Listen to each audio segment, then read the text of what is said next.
आज़ाद world India में आपका खैर मकदम है। आपके साथ मैं आदिल खान आज़ाद। बहुत बड़ी खबर है। हमास ने बड़ा क्लेम करते हुए बताया है कि उन्होंने घर में 15 इजरायली फौजियों को उड़ा दिया है। इजराइल भी अपने लगातार हमले जारी रखे हुए हैं, लेकिन इस पूरे वीडियो में मैं आपको बताऊंगा अबू उबैदा का एक बयान आया है, उसमें उन्होंने जो सबसे अहम बात की है वो क्या है, ये 15 फौजी कैसे इस दुनिया से रुखसत हो गए, और हमास ने जो हॉस्टेजेस हैं उनको लेकर एक बहुत बड़ा बयान दिया है, जिसके बाद इजराइल में आप समझ लीजिए बेंजामिन नेतन्याहू के खिलाफ तख्ता पलट जैसा एक्शन हो सकता है। क्या है सब कुछ पहले जान लीजिए। सबसे पहले तो करंट रिपोर्ट ने ये रिपोर्ट दी कि भाई हमास ने 15 इजरायली फौजियों को एक साथ मार दिया। वो फौजी एक घर में थे जहां से वो स्नाइप कर रहे थे, बाकी और तैयारियां कुछ कर रहे थे, खाना पीना कर रहे थे। वहां पर the house was targeted by thunder anti personnel devices. Thunder anti personnel devices नाम की चीज जो है हमास के पास, वो इन 15 फौजियों के मौत की वजह बना।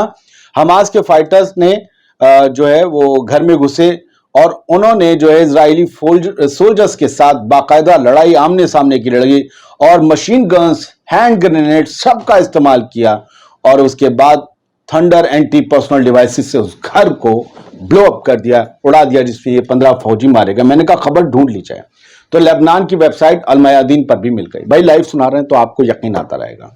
अल मयादीन सबसे बड़ी वेबसाइट है, आप यकीन करके इनकी खबरें पढ़ सकते हैं। इन्होंने बताया कि resistance eliminates 15 Israeli soldiers from point blank in Rafah. और पॉइंट ब्लैंक कैसे हो रहा है वो भी मैं आपको अभी दिखाऊंगा, आखिर तक वीडियो को जरूर देखिएगा कि आमने सामने बंदा खड़ा है टैंक के।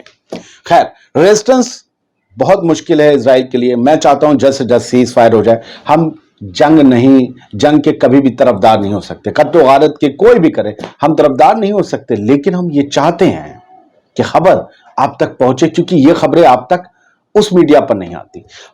अल मयादीन लिखता है कि रेजिस्टेंस ने यानी हमास ने 15 इजरायली फौजियों को आमने सामने पॉइंट ब्लैंक रेंज पर, यानी इतनी दूर से खत्म कर दिया।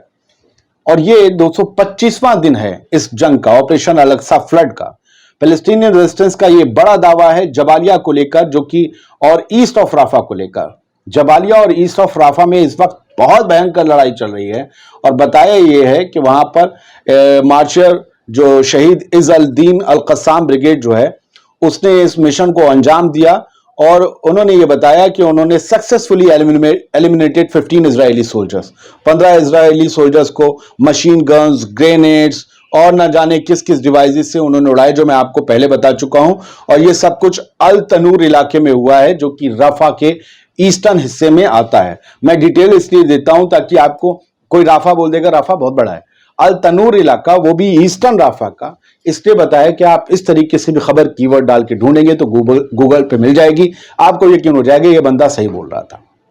तो ये जबरदस्त तरीके से लड़ाई हो रही है। मैं बहुत जल्दी आपको बता रहा हूं, अबू उबैदा का बयान जो आया वो मैं आपको पूरा बयान बाद में बताऊंगा उन्होंने क्या क्या कहा उन्होंने, लेकिन एक बड़ी चीज कही, और वही हेडलाइन अल मयादीन ने बनाई है कि अबू उबैदा ने कहा है कि रेजिस्टेंस ने यानी हमास ने 100 इजरायली व्हीकल्स 10 दिन में उड़ा दिए। 10 दिन में इजराइल की 100 गाड़ियां, और उन गाड़ियों में टैंक्स, हमवीज, बुलडोजर्स और जो मशीन गन लेकर चलती गाड़ियां वो सारी उड़ाई हैं। इनमें सारे शामिल हैं। टैंक तो सबसे ज्यादा उड़ाए गए हैं। इजराइल को अपने मरकेवा टैंक्स का नुकसान इस जंग के बाद तक सताएगा। जो भी अभी मदद दे रहा है वो बाद में इजराइल से कर्जा वसूलेगा। पिछले 10 दिन में हमास के अबू उबैदा का यह दावा है कि 100 गाड़ियां, 100 व्हीकल्स, टैंक, बुलडोजर समेत तमाम भारी भरकम मिलिट्री साजो सामान हमने उड़ा दिया है इजरायली फोर्सेस का। और उन्होंने ये भी कहा कि ये जंग अगर लगता है कि इजराइल जीत जाएगा तो याद रखें कि 32 हफ्ते बीत चुके हैं। अगर आपको जीतना था तो आपकी जीत कहां है? आपको ये लगता है कि आप जिन इलाकों को छोड़ दे रहे हैं ये सोच करके जीत गए, वहां आप लड़ाई से भाग रहे हैं, आप दूसरे इलाकों को बर्बाद करने की तरफ जा रहे हैं। लेकिन याद रखिए, हम गजा का आसमान हैं, हम गजा का समंदर हैं, हम गजा की हवा हैं, हम यहीं रहेंगे, हम कहीं नहीं जा रहे हैं। और यहां आपको हमेशा हमारा मुकाबला करना होगा। बेहतर होगा कि आप इस जंग को बंद करके अपने अपने कब्जे वाले इलाकों में वापस चले जाएं और इजराइल में जाकर अपनी जिंदगी को सुरक्षित कर लें, सिक्योर कर लें, क्योंकि गजा आपके लिए एक कब्रिस्तान से बढ़कर कुछ नहीं है। अबू उबैदा ने कहा, पूरा बयान बहुत लंबा है, उसके लिए अलग से एपिसोड जरूर हम बनाएंगे। चलिए आगे बढ़ते हैं, आपको एक दो खबरें और अहम बता दें। ऐसा नहीं है कि सिर्फ अल कस्साम ब्रिगेड या हमास टक्कर दे रहा है, इजराइल भी पूरी तरीके से पूरी इंफॉर्मेशन के साथ चुन चुन कर लोगों को मार रहा है। और अब उसने एक हमास के सीनियर लीडर को उड़ाया है। आईओएफ ने, यानी इजरायली ऑक्युपाइड फोर्स ने अल कुद्स ब्रिगेड के लीडर को उड़ा दिया है और कई फिलिस्तीनी जो लड़ाके हैं उन्हें घायल किया है।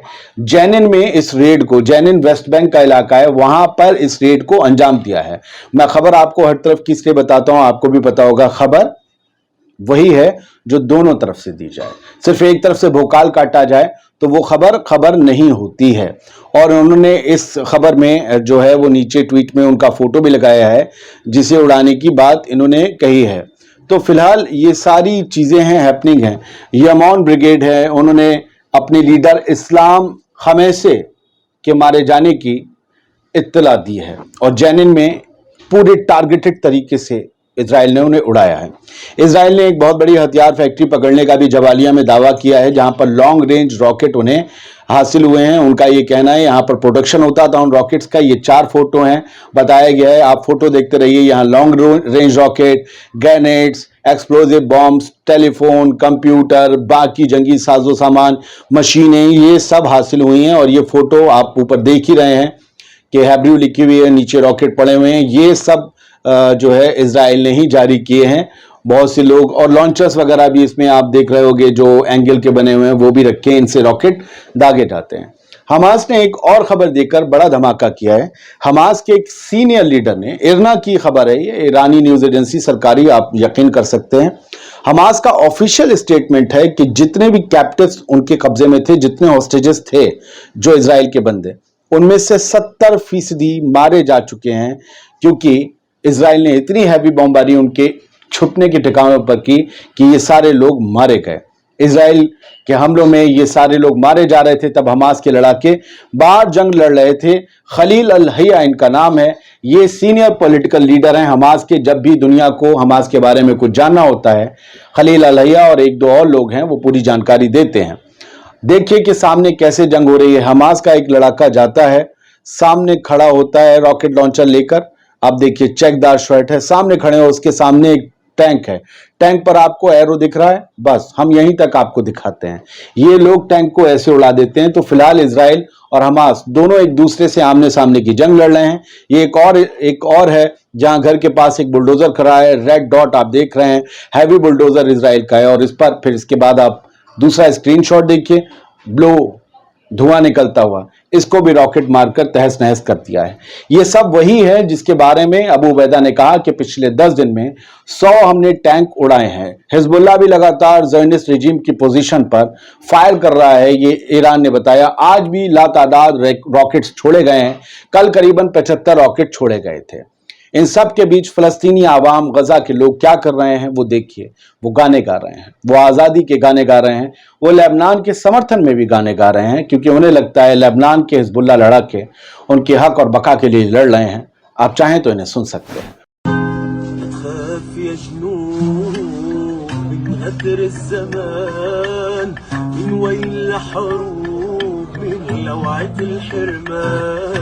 आजाद बुल इंडिया के इस छोटे से वीडियो में फिलहाल बस इतना ही। हमें सपोर्ट करिए, आपके सपोर्ट से हमें बहुत कुछ हासिल होता है और दूसरा हमें और ताकत मिलती है नए वीडियोस बनाने की। खुश रहिए, सलामत रहिए।